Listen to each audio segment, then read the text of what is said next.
চিরদিনের জন্য অসফলতার চেহারা দেখা ফেলছে, তো আমার মুখটা থাকবে তো থাকবে কোথায়? ওই সময় আপনার কাছে আমি বলবো, পাল্লা যদি না ঢোকে তাইলে তো আমার চেহারা মলিন হয়ে যাবে। আপনি তো ওয়াদা করছেন আমার চেহারাকে মলিন হইতে দিবেন না। তো আমি পুলসিরাতের মিজানের ওইখানে ছুটবো, আমি চেয়ারে বসবো না, ওইখানেই শেষ না। বলবে আবার পুলসিরাতে দৌড়াইতে থাকবো, ওইখানে যে দেখবো পার হতে পারলো কি পারলো না। তো আমি যদি পার হতে না পারে, তো আমি দুরুদের কাঠি মাথায় দিয়া পার করায় দিব। চেয়ার আমার মাইনা নিলাম, কিন্তু আমি বসবো না, না না না। এটা হলো ভালোবাসার ফল। ওই দিন, যেই দিন সমস্ত নবী রাসূল নফসি নফসি বলতে থাকবে, কোন নবী নিজের মাকেও চাবে। কিতাবে পাওয়া যায় মুসা আলাইহিস সালাম তো বলেই ফেলবে, লা আসআলুকা উম্মি ওয়ালা আসআলুকা উখতি। আজকে মাকেও চাই না, বোনকেও চাই না, আসআলুকা নফসি, আপনি আমাকে বাঁচায় দেন। কেমন ভালোবাসাটা আমাদেরকে বাঁচতে। বিদায় আবার শুরুতে চলে যেতেছি। আমাদের জীবনটা অতি কি মনে আছে? অতি ছোট। আর ছোট এই জন্য যে আমরা আল্লাহর ভালোবাসার পাত্র। বিদায় আল্লাহ বেশি পরিশ্রম আমাদের দ্বারা চান। শুধু আল্লাহর ভালোবাসার পাত্র না, আমরা নবীজিরও ভালোবাসার পাত্র। আমাদের নবীজি উম্মতকে বড় ভালোবাসতেন,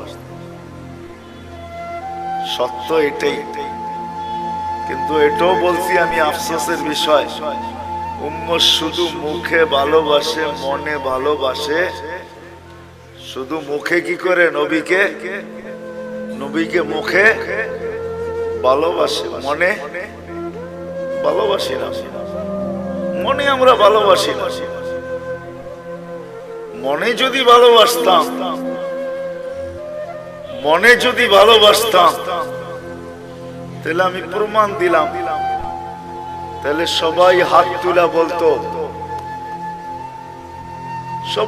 তুলা বলতো, নবীর আদর্শের থেকে দূরে কেউ সরতো না।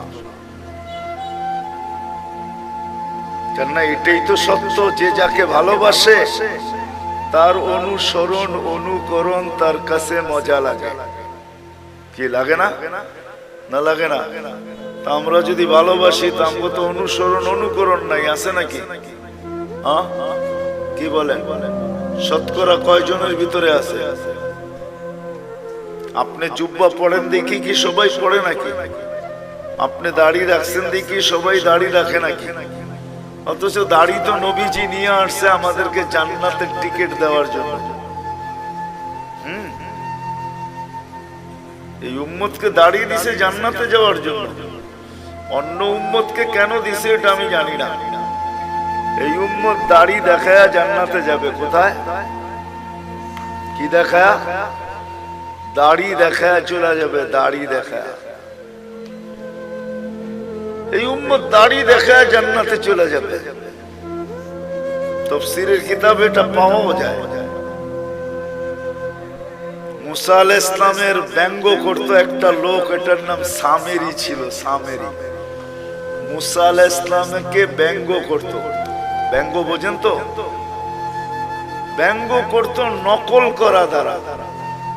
পাগড়ি ওরকম, চুল ওরকম লম্বা, দাড়ি ওরকম, জুব্বা ওরকম, লাঠি এরকম, চলার ঢং এরকম, কথা এরকম। সারাদিন পিছে লেগে থাকতো আর মুসা আলাইহিস সালামকে খেপাইতে থাকতো। কিন্তু ঈমান আনে নাই। সে ফেরাউনের দলের লোক ছিল। যখন ফেরাউনকে আল্লাহ ডুবায় মারে, তো সামেরিকে আল্লাহ ডুবান নাই। তো যখন উঠা আসছে, তো মুসা আলাইহিস সালাম বলতেছে, আল্লাহ, ফেরাউন আমার বিরুদ্ধে ছিল বটে, কিন্তু এইটার মতো না। এটারে কেন বাঁচাইলা? এটারে কেন কেন এটারে বাঁচিয়ে দিলেন? ও তো সারাদিন পিছে লেগে থাকে আর আমাকে ব্যঙ্গ করতে থাকে আর আমাকে খেপাইতে থাকে। ওরে ডুবাইলেন না কেন? আল্লাহ বলে ডুবাইতে চাইছিলাম কিন্তু লজ্জা পায়া গেছে। আপনার মতো চুল দেখা, দাড়ি দেখা, জুব্বা দেখা, পাগড়ি দেখা, লাঠি দেখা, অঙ্গি ভঙ্গি দেখা লজ্জা পায়া গেছে, এই জন্য ডুবাই নেয়। তো মুসা আলাইহিস সালামের অনুকরণ করে যদি ডুবার থেকে স্বামীরই বাঁচতে পারে, তা আমরা দাড়ি দিয়া জান্নাতে কেন যেতে পারবো না? কি বলেন? আরে বুঝে আসছে? আল্লাহ দাড়ি দিয়েছিলেন জান্নাতে যাওয়ার জন্য, আর পাইকা গেলে তো কোনো কথাই নেই, এটা তো সিল লেগে যাবে যদি পাইকা গেল। কিতাবে আছে মুহাদ্দিসে জামানার সবচেয়ে বড় মুহাদ্দিস মারা গেছেন। সঙ্গীরা সাথীরা স্বপ্নে দেখছেন, জিজ্ঞাসা করছে কি করা হলো তোমার সাথে, কি ব্যবহার হলো? তো বলতেছে দাড়ি দেখায় জান্নাতে চলে গেছে। দাড়ি দেখায় মানে আল্লাহ জিজ্ঞাসা করছিল ওই বুইরা কি নিয়ে আসছস? আমার হাদিস মনে উঠছে, আমিও বইলা ফেলছি দাড়ি নিয়ে আসছি আর কিচ্ছু নিয়ে আসি না। আল্লাহ জিজ্ঞাসা করছে রাগ হইয়া শুধু দাড়ি? আমিও ডাইটা বলছি, কেন আপনি বলেন নাই জিবরিল আলাইহিস সালামকে? জিবরিল আলাইহিস সালাম বলেন নাই আমাদের নবীজিকে? আমাদের নবীজি কি বলে নাই সাহাবাকে? সাহাবা কি বলে নাই তার ছাত্রকে? সে কি বলে নাই তার ছাত্রকে? সেই তো আমার ওস্তাদ, সে তো আমাকে বলছে আপনি নাকি সাদা দাড়ি দেখলে লজ্জা পান। এইখানে তো আইসা দেখি উল্টাটা, সাদা দাড়ি বলতে দেরি, আপনি চোখ বড় বড় করতে দেরি করেন নাই। তা আল্লাহ হাইসা দিয়া বলে সবাই সত্য বলছে, আমিও সত্য বলছি, মাফ করে দিলাম যা। এই উম্মতকে তো আল্লাহ দাড়ি দিয়েছেন জান্নাতে যাওয়ার জন্য, কিন্তু এই উম্মত সারা দিন দাড়ি কাটে, ঠিক না? কি রাখে কয়জন আর কাটে কয়জন? ঠিক না? সত্য তো? আমি কিন্তু আবার পিছনে চলে যেতেছি। আমাদের জীবনটা অতি ছোট, কারণ এটাই যে আল্লাহ আমাদেরকে অনেক ভালোবাসে। যেমন আল্লাহ আমাদেরকে ভালোবাসেন, আমাদের নবীজিও আমাদেরকে এরকম ভালোবাসেন, যার কারণে আমাদের জীবনটা ছোট। কেন ভালোবাসার পাত্র বেশি পরিশ্রম করুক, এটা কোনোদিন চায় না। যে ভালোবাসে সে চায় না ভালোবাসার পাত্র বেশি পরিশ্রম করুক, এটা চায় না। বিদায় আমাদের নবীজিও চায় না, আল্লাহও চায় না আমরা লম্বা জীবন পাই। আরেকটা কারণও আছে, কিন্তু হাদিস মনে উঠলো এই জন্য বলতেছি। আমরা যে বেশি পরিশ্রম না করি এটার একটা প্রমাণ দিতেছি বয়সের হাদিস দিয়া। এই উম্মতের বয়সের অনেক দাম। 40-এ যখন পা দেয় তো এই উম্মতের 2-3টা রোগ আর হয় না। 15 থেকে নিয়ে 40 পর্যন্ত যদি এই উম্মত আল্লাহ আল্লাহর রাসূলকে মানা অবস্থায় পা দিল 40-এ, তো 3টা কঠিন রোগ আর হবে না। শ্বেত রোগ হবে না, পাগল হবে না, কুষ্ঠ রোগ হবে না। 50-এ যখন পা দিবে তখন আর কঠিন হিসাব হবে না। 60-এ যখন পা দিবে তো ফেরেশতা তাকে ভালোবাসতে শুরু করবে। 70-এ যখন পা দিবে তো আল্লাহ এই ব্যক্তির আল্লাহর কাছে চলে যান, এটা আল্লাহ আকাঙ্ক্ষা করবে যে এখন তুমি আমার কাছে চলে আসো। 80-তে যখন পা দিবে, ভালোবাসা দেখাইতেছি কিন্তু ভালোবাসা, 80তে যখন পা দিবে তা আল্লাহ বলবে গুনাহ লেখো না, কেননা 70-এর উপরে পার হয়ে গেছে, তো ভালোবাসা আটটু বেড়ে গেছে, ঠিক না? আরে হইল নাকি?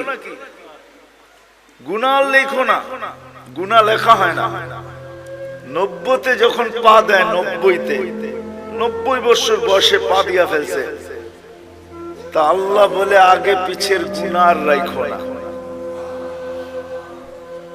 এটা কি ভালোবাসার প্রমাণ যে আল্লাহ কত ভালোবাসে, আগে পিছের গুনাহ মাফ। আল্লাহ বলে পিঠে লেখা দাও, এটা আল্লাহর কয়েদি, আল্লাহর জমিনে এখনো রাখা আছে। আল্লাহ আমাদেরকে ভালোবাসেন, এই জন্য আমাদের বয়স কম। রাসূলুল্লাহ সাল্লাল্লাহু আলাইহি ওয়াসাল্লাম আমাদেরকে কি বাসেন? আমাদেরকে ভালোবাসেন। কিন্তু আফসোস এই জায়গায় যে আপনি আর আমি কতটুকু ভালোবাসি। এই জন্যই আবারও বলতেছি, আমাদের জীবনটা অতি আমরা দুদিক থেকে ভালোবাসার পাত্র, দুদিক থেকে, দুদিক বুঝেন? আল্লাহর পক্ষ থেকেও আমরা ভালোবাসার পাত্র, আমাদের নবীজির পক্ষ থেকেও আমরা ভালোবাসার পাত্র। চলেন একটা হাদিস মনে উঠলো, শুনাই। যদিও কিয়ামতের দিন আমাদেরকে আল্লাহ দাঁড় করাবে না, কোথায়? কিয়ামতের মাঠে আল্লাহ আমাদেরকে দাঁড় করাবে না। আমরা কিয়ামতের মাঠে ইনশাআল্লাহ দাঁড়াবো না। বলেন ইনশাআল্লাহ আমরা কিয়ামতের মাঠে দাঁড়াবো না। আমাদেরকে এর জন্য আল্লাহ স্টেজ বানাবে আল্লাহর পাশে, ওই স্টেজে আমরা দাঁড়াবো, ওই স্টেজে দাঁড়াবো আমরা। আমি তো 1 ডজন অনেক দেখাইতে পারি, কিন্তু আমি জানি না ওলামারা আমার সাথ দিবে কি দিবে না।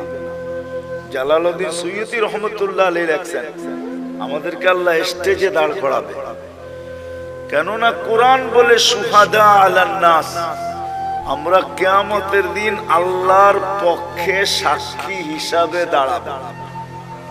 কার পক্ষে?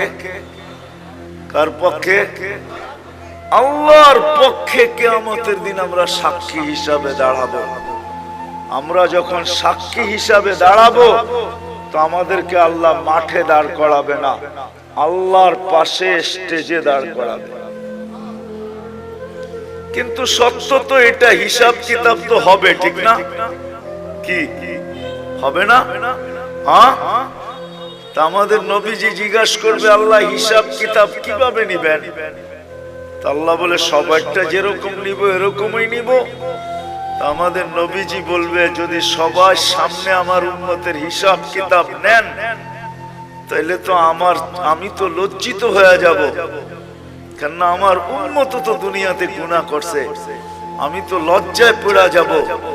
তা আল্লাহ জিজ্ঞাসা করবে, তাইলে কিভাবে নিব? তো নবীজি বলবেন যে আমাকে নিতে দেন, আমি আলাদা ভাবে নেই। তা আল্লাহ প্রশ্ন করবে, আপনাকে যদি নিতে দেই, তো আপনিও তো আপনার উম্মতের গুনাহগুলা দেখবেন, তখনও তো আপনার চেহারাটা লজ্জায় ছোট হয়ে যাবে যে তোমরা আমার উম্মত হয়ে এই গুনাহ করলা, তো করলা কি কইরা, ঠিক না? সত্য তো? আল্লাহ জবাব দিবে, বন্ধু ওয়াদা আপনার চেহারা আমি লজ্জিত করব না।